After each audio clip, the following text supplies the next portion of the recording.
Am I dreaming? Could this actually be real? Well, it turns out it actually is real, and I'm not dreaming. I'm not going to wake up in a minute and realize that this was just fantasy. Today is the day. Like, I cannot believe it. You almost want to cry over this, right? It's been more than 2 years we've been waiting and waiting and waiting, and honestly, I thought it was going to be another few months from now, but today's the day. Judge Analisa Torres ruled today that XRP itself is not a security.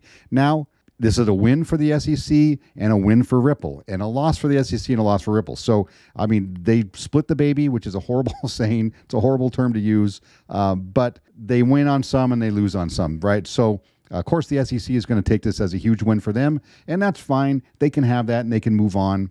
But really, the winner of the day is the XRP army, those that stood by XRP this entire time while taking the grenades thrown at them by Bitcoin maxis and Ethereum maxis and everybody else who hates on XRP, and that's okay as well. We're here for you. We did this for all of crypto. And I say we only because I've been a part of the XRP army for many years now. So here it is, breaking. Judge rules XRP is not a security in the SEC's case against Ripple. CEO Brad Garlinghouse recently opined that the case would end soon, but the fight for crypto wasn't over yet, and he is, of course, correct. So Ripple Labs scored a victory in the United States District Court in the Southern District of New York on July 13th. July 13th is now known as XRP Day. So next year, get ready to party. Judge Analisa Torres ruled partially in favor of the company in a case brought by the SEC back in 2020.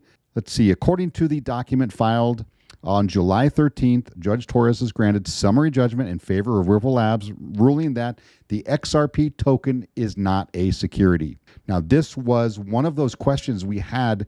Was she really going to actually address the token itself or just the specific details of the case? I think she knew that this was very important for crypto. It was very important for the entire industry out there to understand that the token itself, the asset itself, is never the security. There is not one time in the history of the U.S. has the token, has the asset ever been the security. So this was huge. Obviously, XRP ran crazy. Crypto Twitter was ablaze with positivity. It was amazing to watch. Unfortunately, I was at work, so I caught glimpses here and there, and I was able maybe post a couple of unfavorable things to our favorite government institution. I got a little childish, but here we are, right? The important thing is XRP was deemed not a security. So, however, it says the SEC managed to notch a victory of its own. The federal judge ruled that XRP is a security when sold to institutional investors, and we knew that was going to be the outcome, or we likely knew that was going to be the outcome. I'm sure Ripple was already prepared for that. So really what happened was exactly what the legal experts were predicting and what seemed to make sense to me. I'm going to break it down just a little bit more. I don't want to go too much into detail. I'm not a lawyer. I can't really understand all of the legalese that's out there. So we're just going to go a little bit by little bit. Here is Ripple today on Twitter. XRP, not a security. This victory for Ripple is a win for the entire industry and a step toward regulatory clarity in the U.S., and hopefully that is the case. A huge thanks to Brad Garlinghouse, Chris Larson, and Stuart Alderati, who is the chief legal counsel for Ripple, for their leadership in the XRP community, for continued support. You, sir, are welcome, Brad and Chris and Stuart Alderati, and, of course, the company Ripple. So let's break it down a little bit further. Here is what it actually said in the judge's ruling today. XRP as a digital token is not in and of itself a contract, transaction, or scheme that embodies the Howey requirement of an investment contract. That's all we needed to hear. Literally, that was the only piece of this news that we really wanted. Sure, we care about Ripple itself, but Ripple, has to fight that on their own. They're a big company. They've got the money. They're likely going to pay a massive fine, which I'm going to talk about here in a second. So this is really all we wanted to hear. So this is really how she broke down the different elements of sales for XRP and how she kind of determined what is what. So having considered economic reality of programmatic sales, which programmatic sales means sales on exchanges basically to you and me. The court concludes that the undisputed record does not establish the third Howey prong, whereas institutional buyers reasonably expected that Ripple would use the capital it received from its sales to improve the XRP ecosystem and therefore thereby increase the price of XRP. And she cites the reference. So what does that mean? That means the early sales of XRP back in 2013, 2014, where they sold large chunks of it to institutional investors, was basically packaged as an investment contract and a unregistered securities offering. Unfortunately, Ripple's just going to have to take the loss on that one, and they're going to be just fine, I'm sure, after this is over. Programmatic buyers could not reasonably expect the same. Indeed, Ripple's programmatic sales were blind bid-ask transactions, which means they didn't know who it's getting sold to, right? And it's going on to exchanges, and exchanges are selling to everybody in the general public. Ripple doesn't know who those are getting sold to. They're certainly not making any promises to the people who are purchasing the XRP from an exchange and not actually from Ripple. So therefore, that does not constitute an investment contract, therefore not a security.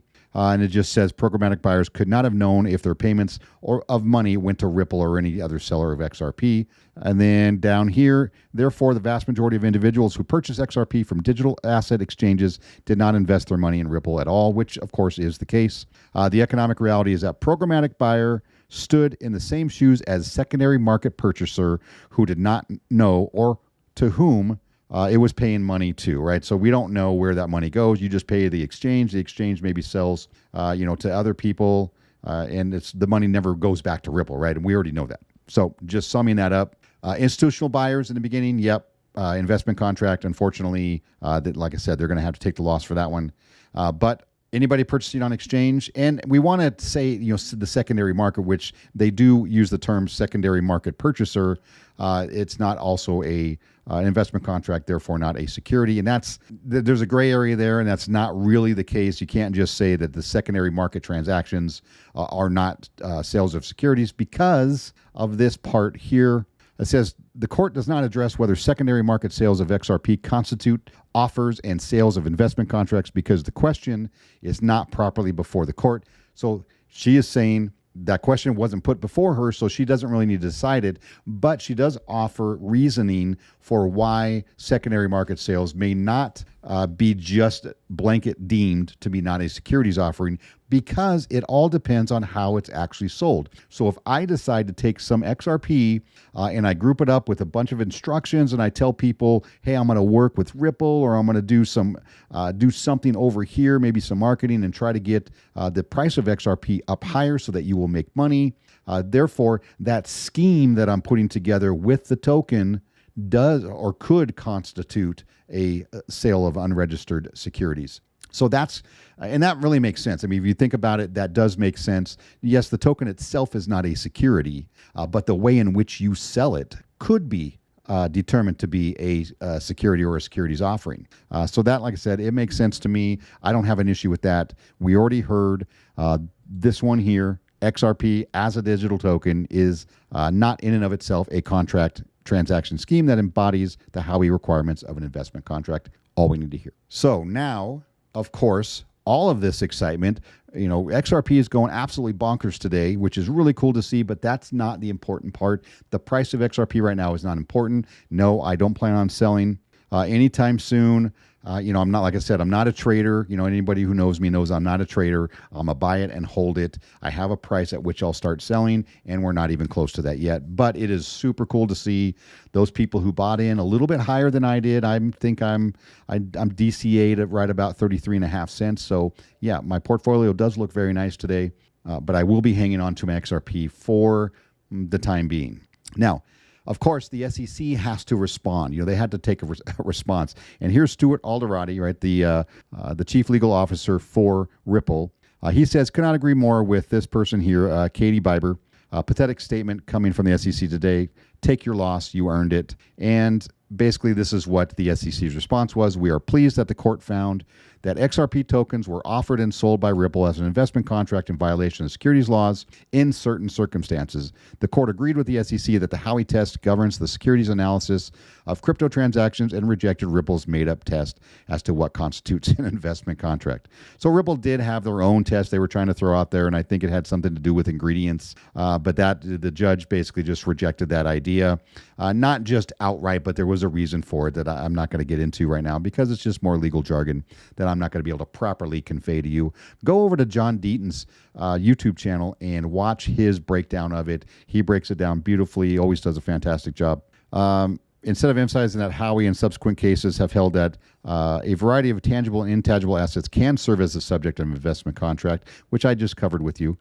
Further, the court rejected Ripple's fair notice argument, which, again, wasn't just a blanket rejection. There was reasons for it, noting that Howey test is clear and claiming ignorance is not a defense, that this is not what the judge, I believe, said, but this is this is how they chose to respond. So let's be clear. The SEC, this is a major win. I believe the institutional sales that the judge did talk about added up to about $729 million.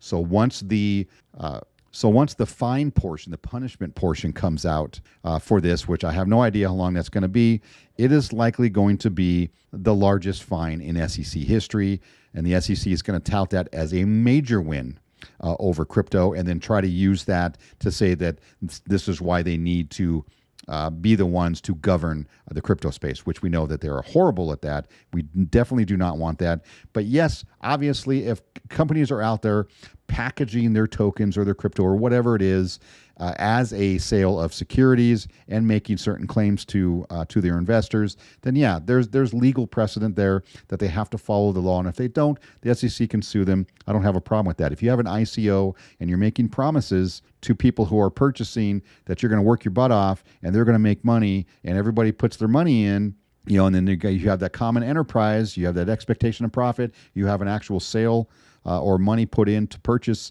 the asset, you're likely going to get in trouble from the SEC. That's established law already. Nobody's arguing that fact. So what else happened today? XRP, because of this, is now relisted on Kraken and Coinbase. And to prove that, here is Coinbase right here. This is my account. I have 82 cents in here because I don't leave any money or crypto on my Coinbase account. And this is XRP. And look at here. You can now buy XRP. If I want $10 worth, I can buy my XRP. I would get 11.14 XRP because the price of XRP is now at 80 cents, which is freaking awesome. So that's where we're at. It is now back on Coinbase, which is huge. Where does it go from here? I don't know. This doesn't necessarily mean this is the end. Now, as you all know, and I'm sure some people out there are going to say, well, the SEC is just going to appeal it and they'll probably win, and this is going to screw XRP holders. But I don't think that's going to be the case, and here's why. They got a huge win today, so they're going to take that, I think, and run with it. If they decide to appeal that the XRP token is actually a security, they would likely lose that, and they would really have to consider what they have to gain by appealing, because what they have to lose is that a loss on appeal, if the appeal judge, the appellate judge says, yes, the lower court ruling was correct, XRP or the token is definitely not the security, and it can be sold in a scheme that might include or might be able to call that a securities offering, but the token itself is not a security. If they lose that case, it becomes binding precedent. Then it basically becomes law. Now they can't go back and appeal it again. Or now they can try to take it to the Supreme Court, but they have a horrible record at the Supreme Court, the SEC does, so I doubt they would try that. So they would really, really need to understand what they would benefit from trying to appeal the ruling today. I do think they're just going to take their win and run, but who knows? These guys are idiots out there. They're very brazen. They're very bold about what they're trying to do. So maybe they take a swing at it. I don't know. But they would likely lose. But XRP right now, even if it goes to appeal, I don't think gets delisted. I think everybody just holds status quo for what we have today. until that appeal is finished. So that is where we're at. I know I went a little bit long on this one, but the excitement is palpable out there in the cryptosphere. I'm certainly excited. I know I haven't done a lot of content lately because my motivation level has been a little bit low. This definitely helps that motivation, certainly. So hopefully all you out there did not get scared, did not let the bear frighten you, and you sold your XRP and now are regretting it today.